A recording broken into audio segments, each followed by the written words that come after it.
common garden myths. We're going to debunk a whole bunch of garden myths. As we're going to take the first segment and the second segment this week and debunk garden myths, because this is a topic in which a lot of people use techniques that are passed down through generations or through social media sites like Pinterest. They see a picture and they try to mimic it. But what occurs is there's some scientific base that shows that it doesn't work, or it is just fictional and it's simply clickbait. So right. Let's talk about a couple of them here. So one of them is watering your plants above ground during the day.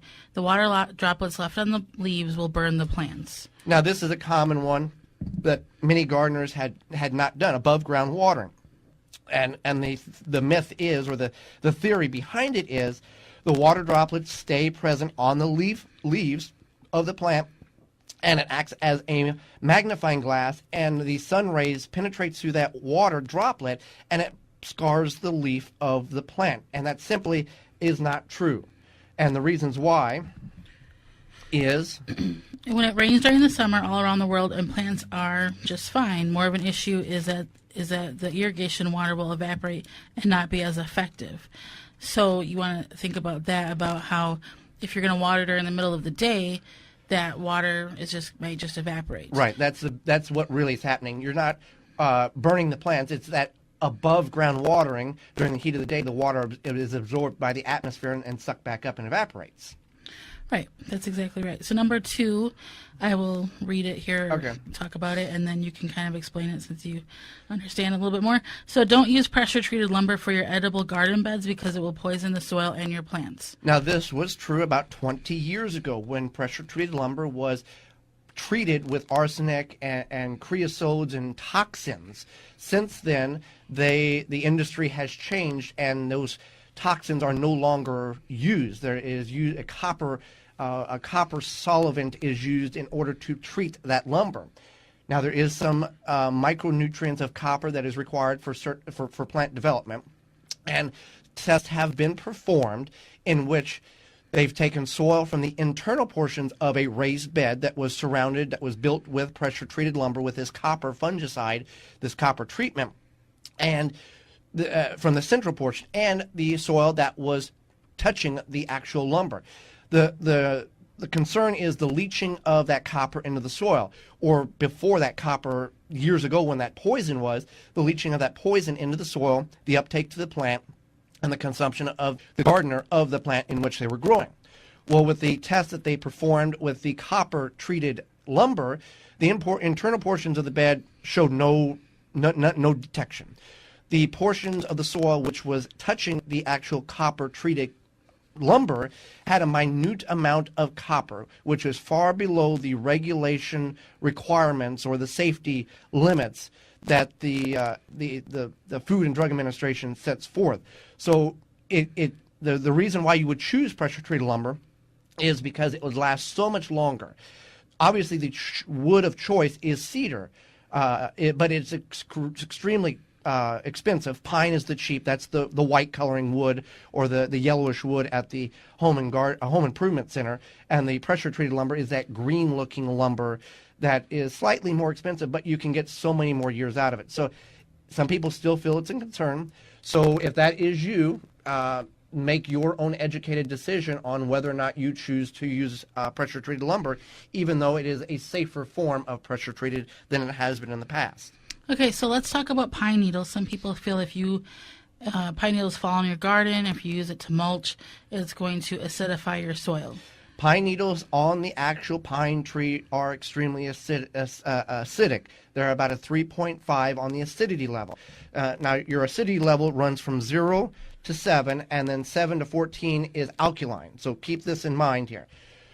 True, on the actual pine tree, they are about a 3.5. But when they fall and you put them in your garden or you mix them in with soil, they take such a long time to break down that the actual pH level of that needle neutralizes to a 7, which is the majority of garden soils here in southeast Wisconsin. So you can use it as a mulch. You can use it as just dig it into your soil. It's not going to disrupt the pH levels of your garden soil as many people think that it will. It simply will not. Tests have been shown that it's not going to do that. It takes so long to break down. And soil has what is called a buffering capacity. That's when, if there's a little acid rain that falls in your garden, the soil is not going to absorb that acid and change the levels of the pH in your soil. It's the way nature and God made this, so it doesn't, stuff doesn't get poisoned instantly. So what's another one that we can debunk? So there's this common myth that when you're buying peppers, like green peppers or peppers for cooking, that the 3-lobe, if you look at the bottom, if there's 3 lobes, that's better for cooking, and if there's 4, that's better for eating, which means that the male would be the 3 and female would be the 4, and then if it's 4 lobes, it's sweeter, and then if it's 3, it's not. But that's not true. So lobes are full genetic, the pepper plants, and it's just that peppers are self-pollinating.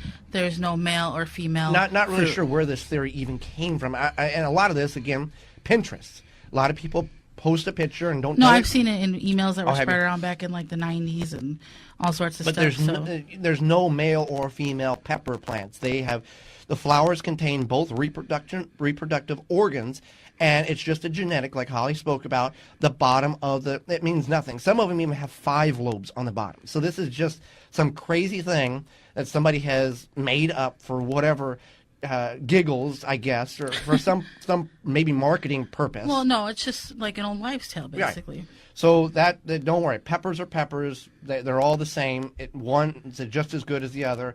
But you do want to know what you're eating, hot or mild, because that can ruin a relationship on that. Okay, so do you want to read this or talk about this one? I'll talk about it. Okay. Which one we're looking at here? Adding sand. Adding sand to your garden bed to break up the clay particles to make the soil looser. Well, that's not true. That's not true. We've actually talked about this in a video and informed people wrongly. We'll admit when we're wrong, and this was one in which we did. Adding the sand to the soil, supposedly the myth is, or the theory is, changing the chemical makeup of the soil to break up the clay particles. Clay particles are very, very small, and there's a lot of nutrients in it, but they're so locked together, and that's why when you grab a clump of clay soil, it just holds together. It doesn't break apart like good compost. Your best thing you can add to your garden bed that is heavily clayed is compost. Compost will naturally break down the microbes, the organisms in there will naturally break down and begin to loosen that clay soil up. You can also add gypsum, and that will break up the lime particles in the clay, but it can be very, very costly, that gypsum is. So just use regular compost. Continue to amend your beds with compost. And if you don't think this is true, or if you think adding sand actually works, here's a little word problem. Sand plus clay equals adobe. This is how the Native Americans and other individuals in the Southwest built their houses. They took clay and they took sand and they put water together and they made these bricks. So it doesn't work very well in the garden. You're just going to have a mess is what you're going to have. Okay, so then we also have adding grass clippings as mulch will add more weeds.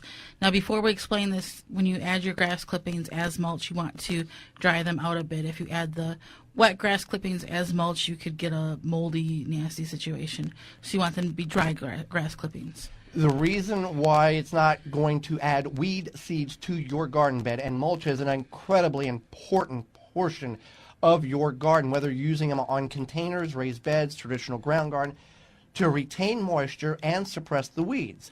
Adding dry grass clippings, chemical-free grass clippings in addition to that, because if you are spraying your lawn with a chemical, cutting that grass, putting it in the garden, that chemical that's already in the grass can leach into the soil and really affect sensitive plants like peppers, eggplants, and tomatoes and devastate them.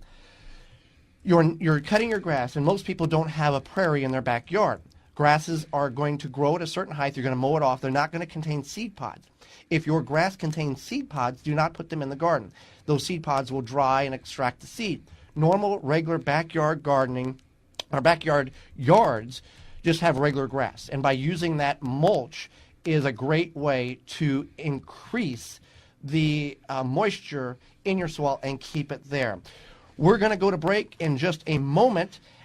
Now back to the Wisconsin Vegetable Garden Radio Show with your hosts, Joey and Holly Baird. Welcome back to the Wisconsin Vegetable Gardener radio program. So happy you have joined us today. The WisconsinVegetableGardener.com, your destination for all things gardening, social media, Facebook, Twitter, Instagram, videos, and a whole lot more. We're going to get back to debunking. It's a good time. Yep.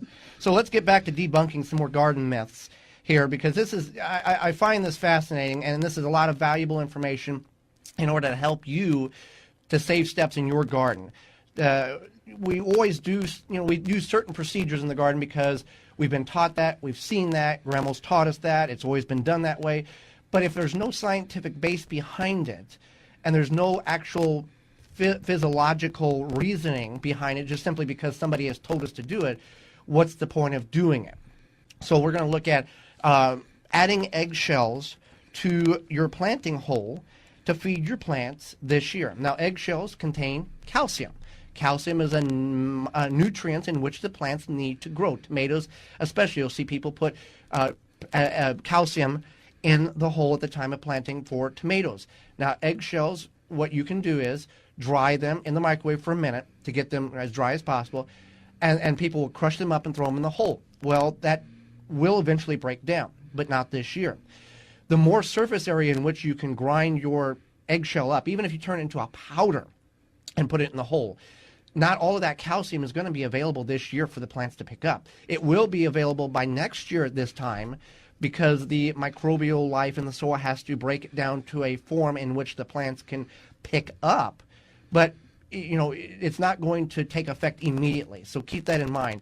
It does break down eventually. It will help your plants maybe towards the end part of this growing season, but it will definitely be in the soil for next season. So it's not put in the soil now and it's going to feed the plants right away and everybody's going to be happy, because that simply is not the scientific method. It just doesn't work that way.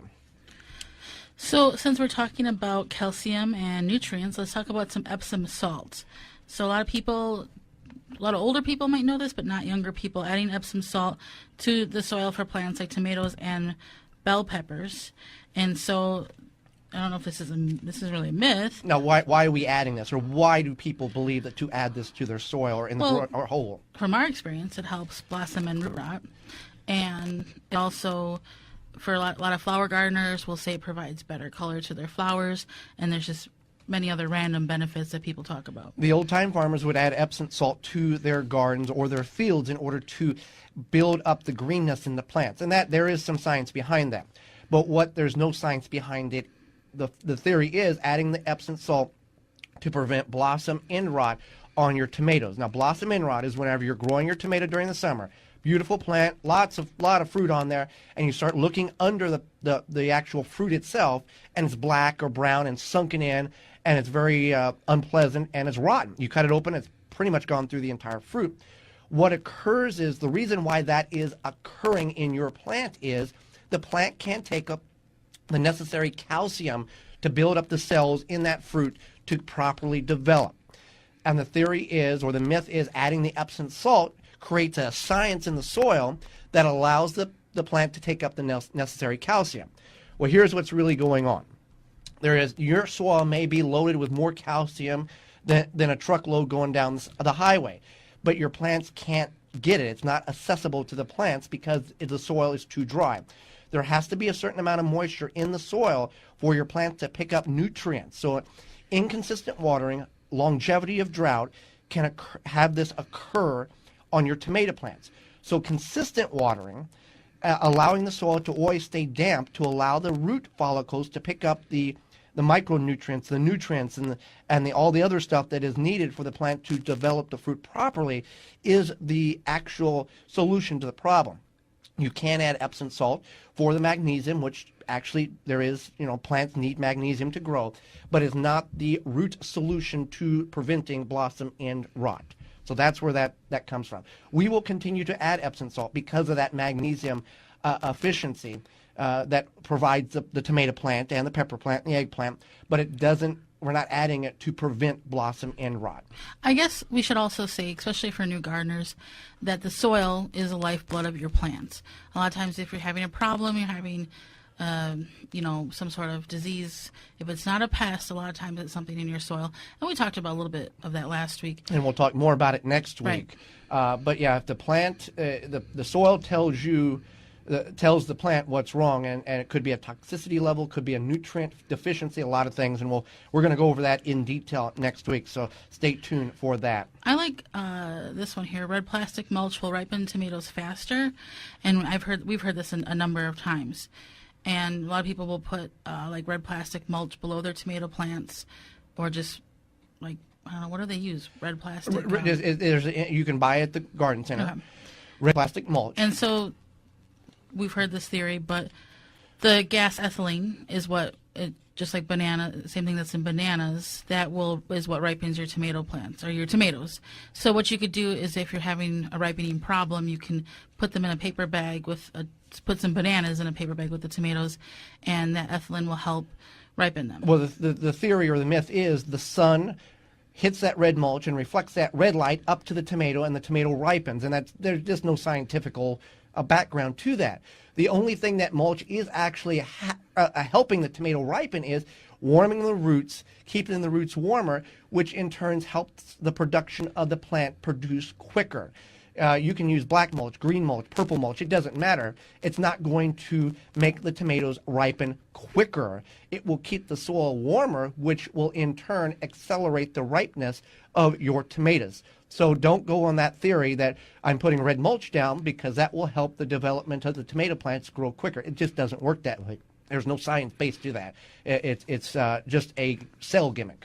But ethylene gas is science, right, and that is what ripens your tomatoes. Right, and there's companies in which will harvest plants, tomatoes, for example, early, put them in a building, fill it with ethylene gas to get them in the stages of ripening, and then they'll ship them off to market. And by the time they get to market, they will be ripe, but sometimes they taste like cardboard. So keep that in mind too.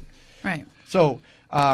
Let's see here, potato towers. I want to cover this one. Potato towers are these. This spurred from Pinterest. This is. It's totally Pinterest. And I saw a video the other day somebody posted where you plant. Okay, so basically the idea is that let's explain what the potato tower is before we get into why it doesn't work. So what you'll see people build a tall box, basically 2 foot by 2 foot, 4 square feet, or they'll use a tall container or something, even like a 5-gallon bucket, something that has a little bit of height to it. And what they'll show you, okay, you take your first, 1/3 of it, fill it with soil, you put some potatoes in there. And then once those start to sprout, you fill it with more soil, but another third, and put those potatoes in there. And then the final step would be to, once the second layer starts to sprout, you fill it up the rest of the way and put more seed potatoes in there. And then supposedly you have this overabundance amount of potatoes. Yeah, 4 square foot area would provide 100 pounds of potatoes. Right. Because potatoes are the same family of tomatoes, and tomatoes, if you bury the stem, as deep as you bury the stem, hair follicles will create more roots on the stalk of the tomato plant. This is not true in potatoes. Potatoes have 2 varieties. They're determinate and indeterminate varieties. But that simply means nothing to the effect of if you let it grow 17 feet long, it's going to put potatoes on the entire stem. That's not true. And you look at any video on YouTube, there's none of them that ever succeed in having any more potatoes than what has already been planted. Well, if you're in the Milwaukee or surrounding areas, just tune your radio to 860 AM or FM 106.5. You can also find links on our Facebook pages, The Wisconsin Vegetable Gardener and Home Canning. Our website, thewisconsinvegetablegardener.com, click on the radio tab at the top of the page, then click on the Listen Live button, and you'll have immediately access to our live program. Mobile devices work very well. Also, go to your app store and download for free the TuneIn app or the Simple Radio app.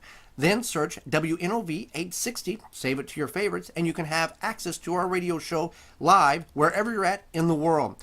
Our radio program will also have podcast replay under the radio tab several days following the live broadcast. You can find all of these links in the show notes below. Our show airs 9 to 10 a.m. Central Standard Time every Saturday, March through the end of October.